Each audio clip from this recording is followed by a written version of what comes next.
તો લોકસભાની ચૂંટણીનો જંગ શરૂ થયો છે। ગુજરાતમાં 26 બેઠક પર જંગ છે, પરંતુ ચર્ચામાં ગુજરાતની માત્ર 2 બેઠક છે, કારણ કે ત્યાં જબરદસ્ત વાર પલટવાર શરૂ થયા છે।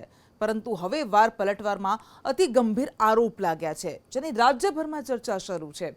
ત્યારે શું છે આ આરોપો અને ક્યાં છે વાર પલટવાર, જોઈએ આ રિપોર્ટમાં। 26 બેઠક પર જંગ, પણ ચર્ચામાં 2 બેઠક। બનાસકાંઠા અને ભરૂચમાં એડી ચોટીનું જોર। બનાસકાંઠામાં બેન વર્સિસ દીકરી। કે બનાસની બેન ગેની બેન અત્રે હું તમારી દીકરી તરીકે તમારી વચ્ચે ઉપસ્થિત છું। વાર પલટવાર સાથે આરોપ પ્રત્યારોપ। ટોટલ પેપર ફોડા હિતેશભાઈનો નંબર હતો બોરી બંધન ચેક ડેમમાં, તો હિતેશભાઈએ કર્યા। ડેરી સૌથી મોટો કૌભાંડ કર્યા તો હિતેશભાઈએ કર્યા। લોકસભા ચૂંટણીની જાહેરાત થયા બાદથી જ ભરૂચ અને બનાસકાંઠાની બેઠક સતત ચર્ચામાં છે। સૌથી પહેલા ચર્ચા થઈ ઉમેદવારોની બનાસકાંઠામાં। મહિલાની સામે મહિલા ઉમેદવારની ટક્કર તો ભરૂચમાં આદિવાસી નેતા સામે બીજા આદિવાસી નેતાનો જંગ।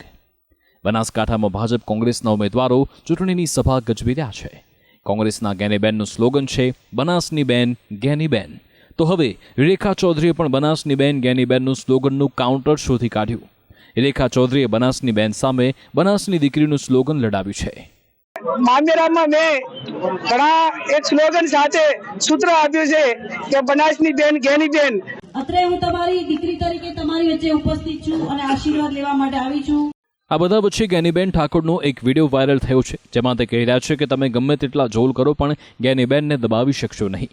મારી પાછળ કોઈ એડી આઈડી પડશે નહીં, હું તો એફિડેવિટમાં માત્ર તારીખ જ બદલું છું।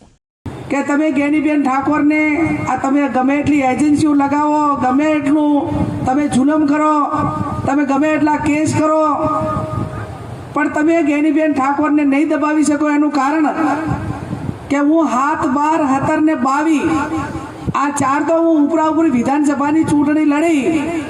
દરેક ઉમેદવારને ચૂંટણીમાં ફોર્મ ભરે ટાઈમે એફિડેવિટમાં એની મિલકત બતાવવા માટે સોગંદનામું કરવાનું હોય છે કે તમારી વર્તમાન મિલકત કેટલી છે। એટલે મારે માત્ર દર વખતે તારીખ બદલાવાની હોય છે, બાકી એફિડેવિટમાં બીજું કાંઈ સુધારો વધારો કરવાનો રહેતો નથી। અને એટલા માટે બહુ મને કોઈની બીક નથી। આ તો ચર્ચા થઈ વાર પલટવારની, પણ હવે આ વાર પલટવારમાં ગંભીર આરોપ પ્રત્યારોપ થવા લાગ્યા છે। ડીસાના કોંગ્રેસના આગેવાન પોપટજી દિલવાડિયાએ રેખાબેનને ટિકિટ કેમ મળી તેને લઈને રેખાબેનના પતિ હિતેશ ચૌધરી પર ગંભીર આરોપ લગાવ્યા। કોંગ્રેસ આગેવાનનો આરોપ છે કે રેખા ચૌધરીના પતિ મોટા કૌભાંડી છે, એટલે તેમને ટિકિટ મળી છે। રેખાબેનના ઘરવાળા રહ્યા ને એને આ સુધી જે નોકરીમાં કૌભાંડ છે, પરીક્ષાઓ પેપર ફૂટ્યા ને એ ફૂટ્યા બધા હિતેશભાઈએ ફૂટ્યા। આ સુધી આ બેકારો ગુજરાત ફરે ને એ હિતેશભાઈના જ ફરે। ટોટલ પેપર ફોડા હિતેશભાઈનો નંબર હતો, એ મજબૂરીના કારણે ભાજપને આપણે ટિકિટ આપી કે કાલે મોઢી ખુલશે ને તો આખું ભાજપ મર્યો થાય, એટલે મજબૂરી ભાજપે ટિકિટ આપી છે। પેપર ફોડાનો ખુલાસો દાખલા માટે ટિકિટ આપીશ।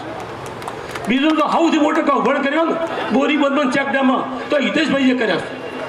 ડેરી સૌથી મોટો કૌભાંડ કર્યો ને તો હિતેશભાઈએ કર્યા। તુલસીભાઈ બધાનો મોટો ચોર હિતેશભાઈ છે। એને તો કીધું ભાજપે કે તમારી શાક થોડી ખરાબ છે કે એટલે બેન દે ટિકિટ આલો, આપણે ગેની બેન અમે ઓગળી લોબી નહીં કરે।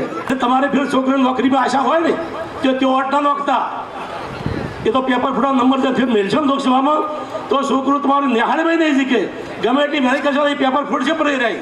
આરોપો ખાલી સભા ગજવવા પૂરતા છે કે તેમાં કઈ સત્યતા છે તે પણ આખો જુદો વિષય છે, પરંતુ ભાજપ ઉમેદવારના પતિ પર ગંભીર આરોપ લાગતા જિલ્લાનું રાજકારણ ગરમાયું છે।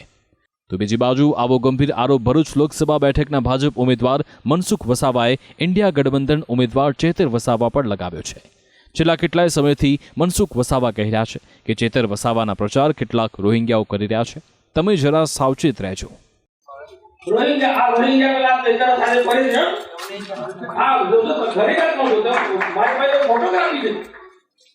પશ્ચિમ બંગાળમાંથી ઘૂસીને દિલ્હીમાંથી પંજાબ આવ્યા, પંજાબમાંથી ગુજરાતમાંથી ભરૂચમાં ફરે છે રોહિંગ્યા, સાવધાન રહેજો ભાઈ।